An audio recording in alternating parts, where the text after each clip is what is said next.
আপনার 10 থেকে 15 বছর বয়সের যে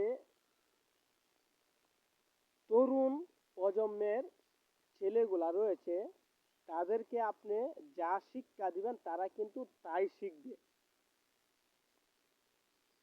তাদেরকে যদি আপনি শিখান অন্য রাষ্ট্র লোকদেরকে কিভাবে আক্রমণ করতে হয়, কিভাবে মিসাইল তৈরি করতে হয়, কিভাবে পারমাণবিক বোমা তৈরি করতে হয়, কিভাবে ড্রোন তৈরি করতে হয়, এগুলা শিখালে তাদের মাথায় কিন্তু এই চিন্তাটা থাকবে।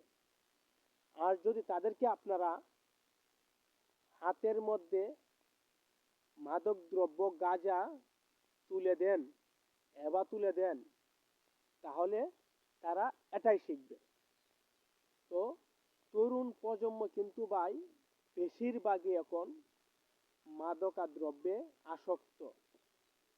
তারা কিভাবে দেশকে নিয়ে চিন্তা করবে? যে তরুণ সমাজ একসময় নেতৃত্বে দিবে, সেই তরুণ সমাজেই আস্তে আস্তে ধ্বংস হয়ে যাচ্ছে আমাদের চোখের সামনে।